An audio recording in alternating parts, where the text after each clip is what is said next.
When I was in my 20s, many years ago, I was a reporter for the Washington Post, a newsroom the size of a football field. Phones ringing, keyboards clattering, the glory days of print journalism. I want you to describe what is the status and position of a Washington Post reporter in Washington, D.C. in 1989. Well, in general, godlike, because the whole city ran on politics and news, and there weren't many organizations that produced it excellently, and the Post was sort of the place that everyone cared about. That's my friend Michael Specter. He and I were both on the health and science beat for the Post. If somebody cured something, discovered something, solved something, or screwed something up, we were on it. In those days, it seemed like everyone read everything we wrote. Well, they did. I mean, there is an exception, which is we were in the science pod, and at least at the Post, that was considered like, why would smart people write about science when they could write about the White House and wear yellow ties? But in general, we had big readerships, particularly when we wrote about science policy. We sat at the center of a giant ecosystem of lobbyists, lawmakers, aides, bureaucrats, policy wonks who tried to get us to see the world their way.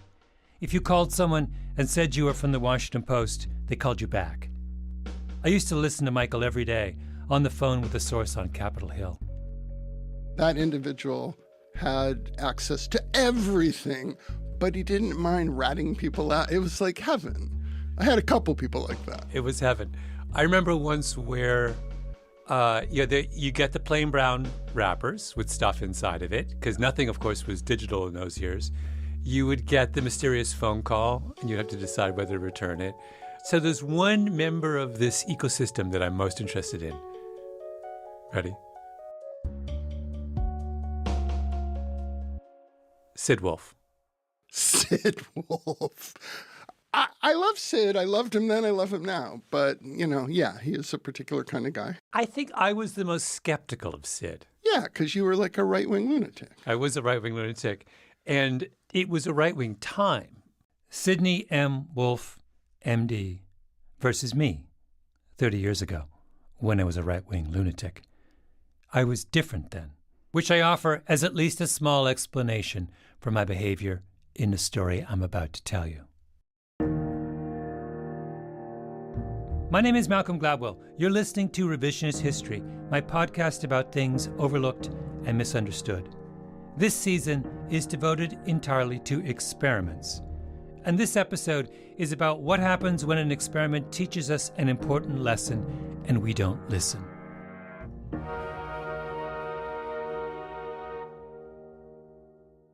Sid Wolfe came to Washington, D.C. in the 1960s as a young doctor.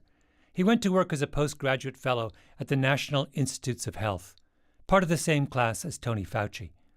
One day in 1971, someone told him that half of the saline solution being supplied to American hospitals was contaminated with bacteria.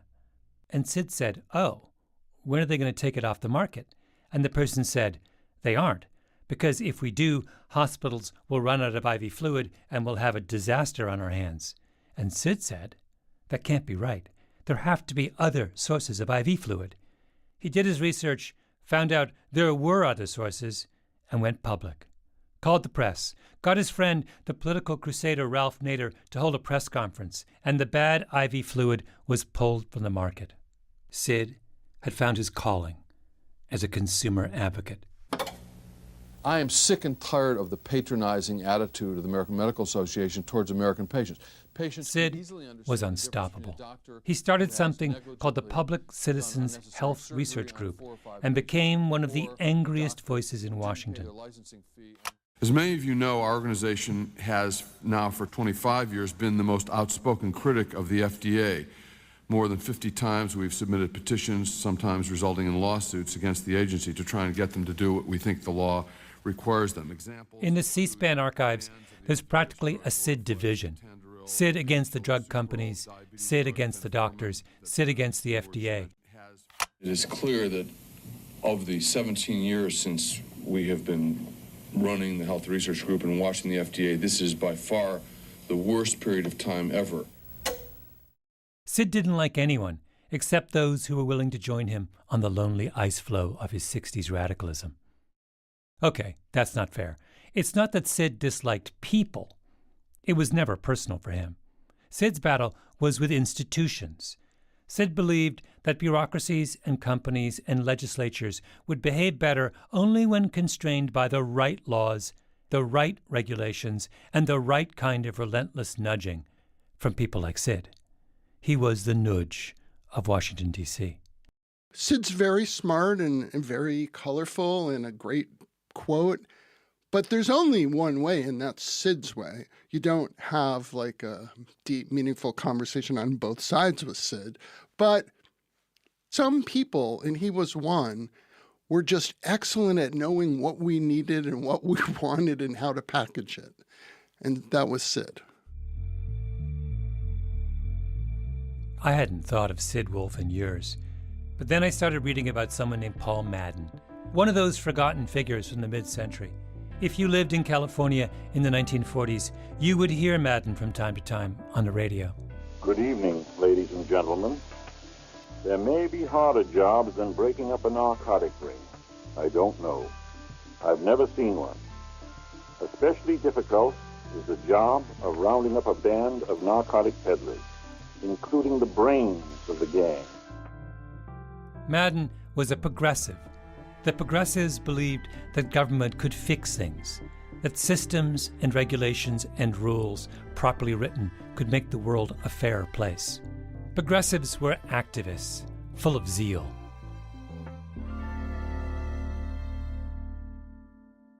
In 1939, Paul Madden was appointed to run the California Bureau of Narcotic Enforcement. He was the man responsible for stopping the use of illegal drugs in the state of California, a job he tackled with enthusiasm and his customary hyperbole. Let me quote directly from his writing on the effects of marijuana. Madden wrote that the user might, quote, believe himself so small that he is afraid to step off the curbstone into the street, or he may feel himself of enormous size and of superhuman strength and passion, and in that condition commit crimes altogether foreign to his nature, unquote. But because Paul Madden was a progressive, he didn't just fulminate against a problem. He had a whole carefully thought-out scheme for using the enlightened power of government to fix it. Consider the great fear of anti-drug crusaders of that era, which was that doctors might be driving drug addiction. What if the person gets the script from the doctor and goes down and keeps some of the drugs for himself and then sells some of the drugs on the street? Then you're going to have the problem of the initiation of new addicts, potentially, if that happens. David Courtwright, who is America's leading historian of the drug trade, says that people were worried that patients could walk into the doctor's office asking for an addictive drug like morphine, and the doctor would just give it to them. So say there were a small number of doctors who are relatively unscrupulous, who are simply writing prescriptions for maintenance, and much of that drug may end up being diverted. How would I identify the doctor who's doing that? So one of the things you might do is send an informer to the doctor, and he would try to persuade, typically it was a he would try to persuade the doctor to write a prescription.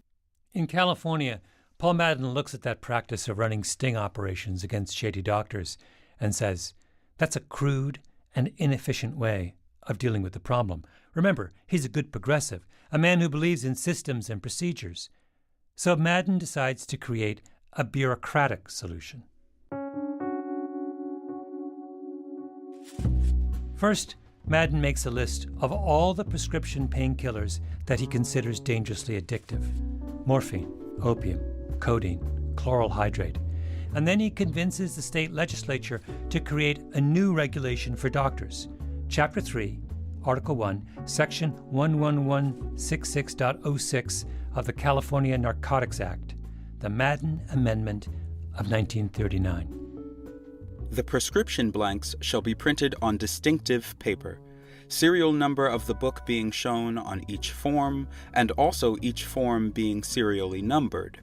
Each prescription blank shall be printed in triplicate with one blank attached to the book in such a manner that it will be readily removed, while 2 of the blanks shall be perforated for removal. Meaning, every time a physician prescribes one of the listed painkillers, they have to use a special state-issued prescription pad, where every prescription page comes equipped with 2 additional carbon copies. To use a contemporary turn of phrase, he wants to create a backup of every narcotic prescription in the state. The first copy was to be kept at the office of the prescribing physician for a minimum of 2 years, available for scrutiny at any time by one of Madden's team of inspectors. Copy number 2 had to be kept by the pharmacist for 2 years. And number 3 had to be mailed by the pharmacist to the Bureau of Narcotics head office in San Francisco. A record of physician and pharmacist behavior in Triplicate, a textbook example of progressive Big Brother in action. Now, why did I think of Sid Wolfe when I heard about Paul Madden? Because Madden seemed to me like Sid 1.0, the 1930s edition. Different context and emphasis, of course, but the same playbook, the same urgency, the same relentlessness. The government needs to fix things. And here is my 29-point plan to accomplish that, which I'm forwarding over to you right now. Call me when you get it. Right away. This is too big to wait. So, Sid his hair was always on fire about something. My memories of Sid is you would never know when you would get off the phone. That's true. That's true. I mean, I've even talked to him recently about some stuff I've done, and he'll not just talk to you, then the information starts flowing. In those days, the facts started to churn because that's how we got stuff. But Sid was like, I would go out to lunch, and if there was a pile of fax paper on my desk, it would be like, Sid struck. How many forests were sacrificed to feed Sid's fax machine? God only knows. In any case, I moved on. I left the Washington Post and forgot all about Sid and his fixations. And then I heard about an experiment, and it all came flooding back.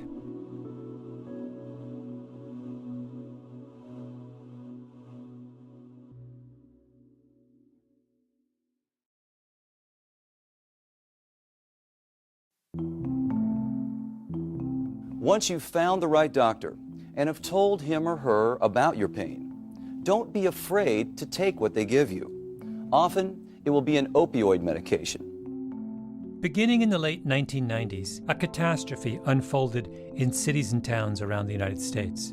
Opioid overdoses. People suffering a cascade of terrifying effects. Pinpoint pupils, labored breathing, respiratory arrest, choking, purple lips, loss of consciousness, and, in what has now been over 800,000 cases, death. There's no question that our best, strongest pain medicines are the opioids. They don't wear out, they go on working, they do not have serious medical side effects. And so these drugs, which I repeat are our best, strongest pain medications, should be used much more than they are for patients in pain. At the heart of the crisis was a class of new, powerful painkillers that came on the market in the 1990s, especially OxyContin. Launched in 1996 by the Purdue Pharmaceutical Company, OxyContin is highly addictive, and Purdue promoted it to doctors more heavily than any other painkiller in history. By 2002, Purdue had thousands of salespeople around the country pushing OxyContin. This went on for more than a decade, until doctors were prescribing $3 billion worth of OxyContin a year.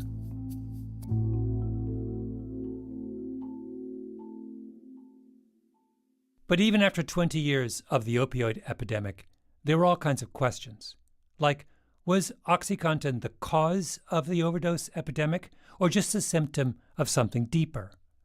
And, even more puzzling, why didn't opioids cause the same level of devastation everywhere? Take Massachusetts and New York, 2 states side by side. If you run every significant fact about Massachusetts and New York through an algorithm, you'll find there are almost no 2 states more alike. Same population profile, same basic economy, same levels of poverty, very similar rural-urban mix. You'd think they would have had similar experiences with overdoses. They didn't. Massachusetts has had a bloodbath. New York, not so much. Same thing with New York and New Jersey. Super similar states by any measure. So why did New Jersey suffer so much more than its neighbor? Purdue would end up in bankruptcy court as a result of multiple lawsuits launched against them for misleading marketing practices. And not long ago, 4 economists, Abby Alpert, William Evans, Ethan Lieber, and David Powell, realized that the mountains of internal Purdue documents unearthed in those lawsuits might hold some answers. I mean, so there were hundreds and hundreds of pages of documents, some of which was not very interesting. That's Abby Alpert, lead author of the paper the 4 of them ended up publishing, Origins of the Opioid Crisis and Its Enduring Impacts. But then when we happened upon the focus group research especially and the launch plan, that really was the basis for a lot of what we talk about in this paper. Buried in that mountain of documents was an internal Purdue report on a series of focus groups that the company held with physicians. This was in the spring of 1995, right before the launch of OxyContin. The focus group report runs to almost 60 pages, and in that long, buried document, one phrase kept popping up again and again. The phrase coined by Paul Madden half a century earlier: triplicate prescriptions. So I had never heard of a triplicate program, and it's not something that was being discussed in the research on opioids. I mean, why would it be? Nobody really liked triplicates. For decades, no one followed California's lead in imposing this special requirement for prescribing painkillers. Drug makers, of course, hated the idea. So did doctors and state lawmakers. In the early 1980s, the state of Texas did start a triplicate program, and the State Narcotics Division in Austin had to hire 33 data entry clerks, who in the first year mailed out 27,800 triplicate prescription pads to doctors around the state. The doctors then had to write a check for $7 for every pad they used, mail the check back to Austin, use the special pad every time they prescribe anything off the restricted list, keep the pink copy in their office for 2 years, send the green and the blue copy with the patient to the pharmacist, etc., etc. I mean, triplicate was the kind of bureaucratic nitpickiness that drives people in the medical world crazy. The few states that did try out triplicate programs usually dropped them. By the early 1990s, there were just 5 states with triplicate programs in place: California, the pioneer, Texas, which somehow managed to stick it out, and then Illinois, Idaho, and New York. 5 states with warehouses full of carbon copies of doctors' prescriptions. Every time you pick up that prescription pad, it was like, oi, I'm prescribing and someone's watching me. And that's what a lot of folks call the chilling effect.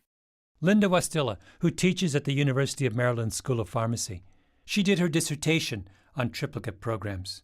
The chilling effect she's talking about was the knowledge that physicians in those states had that their behavior was being watched, that there was a permanent record of every prescription they wrote in 3 places on paper, not in some abstract, invisible computer file up in the cloud.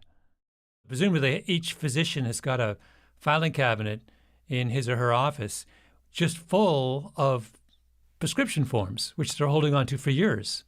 Right. So it is a powerful psychological reminder of the way you have handled this specific kind of medication. Exactly.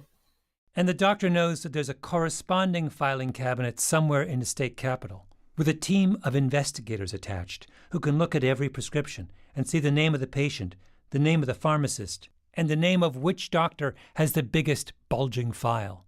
A file that says, just by its size, something fishy may be going on. This is exactly what Purdue Pharmaceutical discovered when it did its focus group with doctors in 1995, just prior to the launch of OxyContin. One of their sessions was in a triplicate state in Houston, Texas, and Purdue's takeaway after meeting with a group of Houston doctors was clear. Quote, "The triplicate laws seem to have a dramatic effect on the product usage behavior of the physicians." It went on.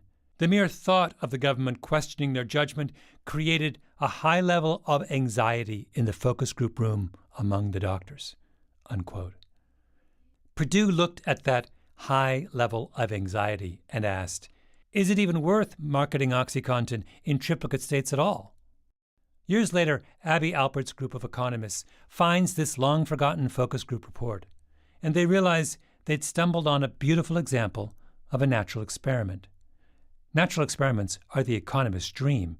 You don't have to create a treatment group and a control group, then laboriously compare what happens to the two groups. Someone else has created the experiment for you. In this case, the someone else was Purdue. A third of the American population lived in the triplicate states. Those states got passed over by the Purdue marketing squads. The rest of the American population lived in states without Big Brother looking over their doctor's shoulders. They got the full Purdue treatment. If you wanted to know how much of the opioid crisis was caused by OxyContin, all you had to do was compare what happened to the triplicate states with everywhere else. So that's what Alpert did. And what she and her colleagues found was that the triplicate rule was everything. What we found was that, in fact, the non-triplicate states had much more OxyContin use per capita than the triplicate states, almost twice as much in most years. More OxyContin means more OxyContin overdoses. And not just that, because many of those who got addicted to opioids with OxyContin went on to get addicted to heroin and fentanyl. We see very quick increase in overdose deaths in the non-triplicate states and much slower growth in the triplicate states. And these trends continue even 20 years after the launch. Let's go back to comparing outcomes in New York and Massachusetts. New York was triplicate. Massachusetts was not. So, how much of a difference did that single requirement make? The 2 extra carbon copies on the New York prescription pad? Well, if New York had Massachusetts' opioid overdose rate between the years 2000 and 2019, an additional 25,000 New Yorkers would have died of overdoses. 25,000. Not only that, it turns out that economic growth is higher in triplicate states than non-triplicate states. Health outcomes of babies are better, and violent crime is lower in triplicate states. Astonishingly lower, as much as 25%. Exactly 80 years after Paul Madden wrote his amendment to the California Narcotics Act, his bureaucratic nitpicking gets vindicated by social science. And who else gets vindicated? Sidney M. Wolfe, MD.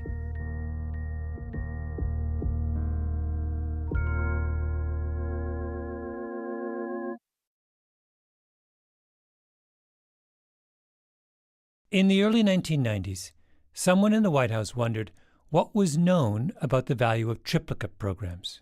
The request got kicked over to the National Institute of Drug Abuse, NIDA. And NIDA rounded up everyone who might know something about triplicates and invited them to a conference at a hotel near its headquarters in Rockville, Maryland. So you attended this symposium? Yes. Linda Wastilla, who had done her dissertation on triplicates, was one of the attendees. I do remember the venue, and I do remember, this is really ridiculous, we couldn't have coffee. NIDA was very hardcore about these kinds of things.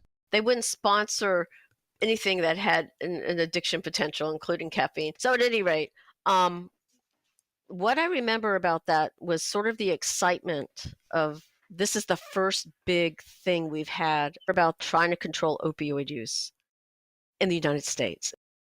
This is 1991. OxyContin will be introduced in 1996, 5 years later. But opioid overdoses were still high enough in those years that people were starting to get worried about the problem. I was a pharmacist with a PhD. There weren't many pharmacists with PhDs. So it was like, wow, this is it. And I believed in a lot of these policies. The pain specialist Russell Portnoy was at the NIDA symposium. He would later do as much as anyone to promote the aggressive use of OxyContin. He talked about the problem of underprescribing opioids. Someone from the American Pharmaceutical Association was there to say how strongly the industry's biggest trade group was opposed to any kind of federally mandated triplicate requirement. After all, this was 1991. Why were we promoting some half-baked idea from 1939? But here and there were other voices. An African-American doctor who worked in a tough neighborhood in Brooklyn, Gerald Dees, said this: "I wish that anyone who opposes triplicate prescription programs could walk with me into the real world where these regulations are saving lives," unquote. And then, at the end of the meeting, who gets up to speak? Sid Wolfe, of course, because what is Sid's great cause in the late 80s and early 90s? It's triplicates. Sid has decided that what America needs is a national version of Chapter 3, Article 1, Section 11166.06 of the California Narcotics Act. Sid, how are you? It's been a long time. So when I see Sid's name in the conference proceedings, I realized I had to talk to Sid again. After all these years. So I called him up. Sid always answers his phone. And right away, he reminds me of how we used to run into each other in the Adams-Morgan neighborhood of Washington, D.C. We once played pool together. Dan's pool room. The last time I went into Dan's, you couldn't walk in there because there were about 10 people chain smoking, so I've never been in there again. I think it's no longer around at all. Just hearing that voice again, that low rumble, the eyebrow raised at Dan's pool room, brought back all kinds of memories. I think I was nervous. Thank you for joining me. I would like to take a walk down memory lane with you. And I want to talk about triplicate prescriptions. I know this has been an issue that occupied you at various points in your career, but I want to start at the beginning. When did the subject of triplicate prescriptions first come to your attention? I became aware of it, I would say, in the early 80s, late 70s, something like that. Even back in the 1980s, you are concerned about the problems being caused by opioids. 30 years before the current opioid epidemic, this is something that's very much a matter of concern for you. Well, it's a matter of concern for several reasons. I would attend FDA advisory committee meetings, and not a small number of them had to do with opioids. And there were already some problems with opioids in those days. And Sid, like Paul Madden 2 generations before him, had become convinced that focusing on doctors was a big part of the solution. Let them know they were being watched with a few file cabinets of carbon copies. I mean, the data which you've seen showing what happens in a very short period of time after some of these states implement these triplicate prescription programs is astounding. At the NIDA meeting in 1991, Sid stood up and made the case for a national triplicate program. He said, in effect, California started an experiment, New York and Illinois and others have joined, and the results of the experiment are clear. It works. In a perfect world, had everyone listened to what NIDA was saying in 91, what all you guys were saying back in 91, we would have had a very different and much less damaging opioid epidemic of the last 20 years, right? There's no question about that, because it's a clear public health problem. He's right. A national triplicate program would clearly have slowed the advance of OxyContin. 841,000 people have died of drug overdoses since the 1990s. How many of those would now be alive?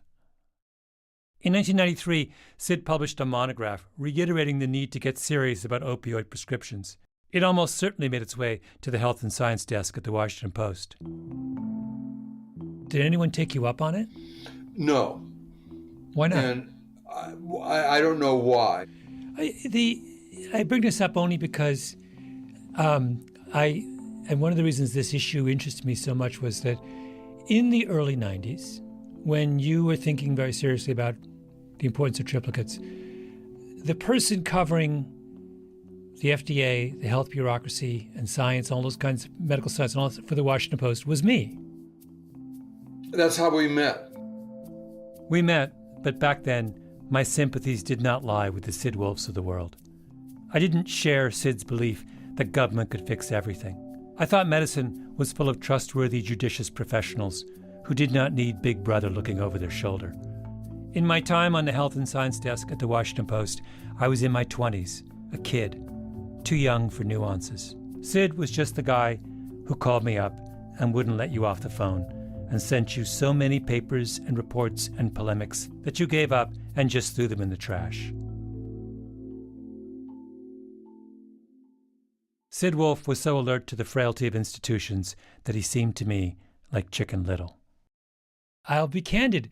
At the time, I thought you were way off to the left. I thought you were, my position was much more sympathetic to Big Pharma. I thought you were just a kind of crazy 60s radical who didn't believe in drugs. Now I realize no one was more wrong than me. On this issue, hundreds of thousands of people have died in this country because we didn't pay attention to what you were saying in 1991. Well, all I can say is I certainly have been thought by a number of other people that I'm some sort of a 60s radical. So I do not blame you or anyone else that thought that I was some wild-eyed. But Sid, I blame myself. It is almost certainly the case that monograph you wrote about triplicate prescriptions was sent to me at the Washington Post. It is almost certainly the case that I did not read it. And it is almost certainly the case that had I read it, and had I taken it seriously, and had I called you up, and had I educated myself, and had I written a story about it in the Washington Post, that maybe it would have made some small difference. Or even a book about it. or even a book about it.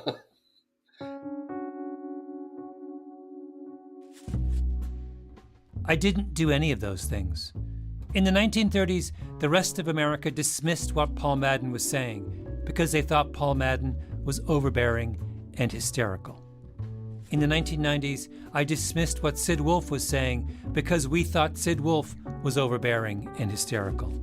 We violated, all of us, the first rule of learning from experiments, which is to judge the message, not the messenger. Once you've found the right doctor and have told him or her about your pain, don't be afraid to take what they give you. Sid Wolfe said the sky was falling back in 1991. And guess what? The sky fell.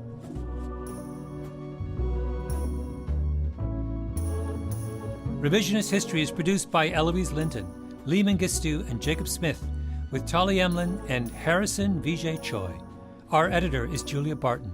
Our executive producer is Mia Lobel. Original scoring by Luis Guerra, mastering by Flawn Williams, and engineering by Nina Lawrence. Fact-checking by Keisha Williams. Our voice actor was David Glover. I'm Malcolm Gladwell.